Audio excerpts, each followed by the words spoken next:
दोस्तों नमस्कार। स्वागत है आपका अपना YouTube channel GK point by Arvind sir में। सभी राज्य स्तरीय परीक्षा के लिए महत्वपूर्ण भारतीय संविधान का बार बार आने वाला प्रश्न लेकर आए हैं हम आपके सामने। आज इस विषय पर चर्चा करेंगे। एक दिवसीय परीक्षा के लिए महत्वपूर्ण प्रश्नों का संग्रह आप सबके बीच में ला रहे हैं। प्रश्न संख्या 1, रेगुलेटिंग एक्ट 1773 द्वारा सर्वोच्च न्यायालय की स्थापना कहाँ की गई थी? उत्तर कोलकाता में 1774 ईस्वी को। रेगुलेटिंग एक्ट 1773 द्वारा सर्वोच्च न्यायालय की स्थापना कोलकाता में 1774 ईस्वी को हुई थी। प्रश्न संख्या 2, भारतीयों को भारत के शासन में भाग लेने का अधिकार किस अधिनियम के द्वारा प्राप्त हुआ? चार्टर एक्ट 1833 के द्वारा। भारतीयों को भारत के प्रशासन में भाग लेने का अधिकार किस अधिनियम के द्वारा प्राप्त हुआ? चार्टर एक्ट 1833 के द्वारा। प्रश्न संख्या 3, भारतीय विधान परिषद को बजट पर बहस करने की शक्ति किस अधिनियम के द्वारा प्राप्त हुई? भारतीय परिषद अधिनियम 1892 को। भारतीय विधान परिषद को बजट पर बहस करने की शक्ति किस अधिनियम के द्वारा प्राप्त हुई? भारतीय परिषद अधिनियम 1892।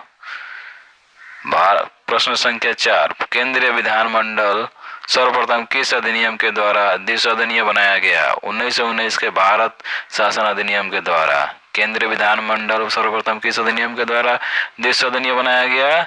1919 के भारत शासन अधिनियम के द्वारा। आइए चलते हैं नेक्स्ट प्रश्न पे। प्रश्न 5, अखिल भारतीय संघ स्थापित करने का प्रावधान किस अधिनियम में किया गया था? भारत शासन अधिनियम 1935 में। अखिल भारतीय संघ स्थापित करने का प्रावधान किस अधिनियम में किया गया था? भारत शासन अधिनियम 1935 में। भारतीय संविधान सभा का गठन किसके अंतर्गत किया गया था? उत्तर कैबिनेट मिशन के अंतर्गत। प्रश्न संख्या 6, भारतीय संविधान सभा का गठन किसके अंतर्गत किया गया था? कैबिनेट मिशन के अंतर्गत। प्रश्न संख्या 7, भारत के राष्ट्रपति को अध्यादेश निर्गत करने की शक्ति मूलतः किस अधिनियम से प्रेरित है? भारत शासन अधिनियम 1935 से। भारत के राष्ट्रपति को अध्यादेश निर्गत करने की शक्ति मूलतः किस अधिनियम से प्रेरित है? भारत शासन अधिनियम 1935 से। प्रश्न संख्या 8, भारत की संविधान सभा की पहली बैठक कब हुई थी? 9 दिसंबर 1946 को। भारत की संविधान सभा की पहली बैठक कब हुई थी? 9 दिसंबर 1946 को। प्रश्न संख्या 10, संविधान सभा का अस्थायी अध्यक्ष किसे चुना गया था? डॉक्टर राजेंद्र प्रसाद को। संविधान सभा का अस्थायी अध्यक्ष किसे चुना गया था? डॉक्टर राजेंद्र प्रसाद को। प्रश्न संख्या 11, संविधान सभा में पंडित नेहरू द्वारा उद्देश्य प्रस्ताव कब प्रस्तुत किया गया था?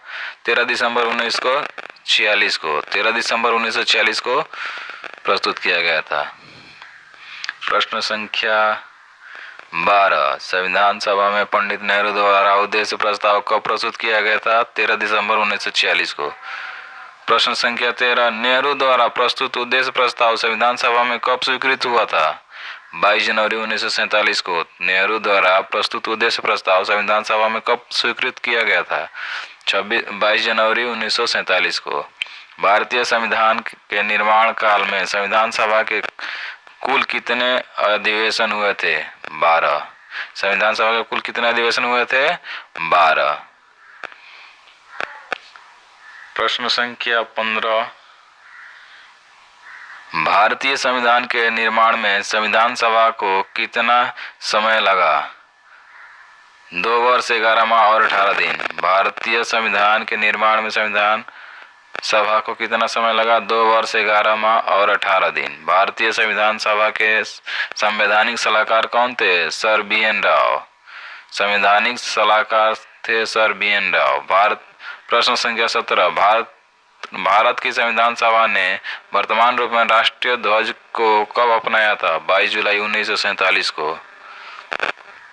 प्रश्न संख्या 17, भारत का संविधान कब स्वीकृत किया गया? 26 नवंबर 1949 को। भारत का संविधान 26 नवंबर 1949 को स्वीकृत किया गया था। प्रश्न संख्या 18, भारतीय संविधान पूर्णतः कब लागू हुआ था? 26 जनवरी 1950 को। पूर्णतः लागू कब हुआ था संविधान? 26 जनवरी 1950 को। 26 नवंबर 1949 को भारतीय संविधान किसके द्वारा अधिनियमित किया गया था? संविधान सभा के द्वारा। 26 जनवरी 1949 को भारतीय संविधान किसके द्वारा अधिनियमित किया गया था? संविधान सभा के द्वारा। प्रश्न संख्या 20, भारत सरकार द्वारा अशोक स्तंभ को राष्ट्रीय चिन्ह के रूप में कब स्वीकृत किया गया? 26 जनवरी 1950 को भारत सरकार द्वारा अशोक स्तंभ को राष्ट्रीय चिन्ह के रूप में कब स्वीकृत किया गया था? 26 जनवरी 1950।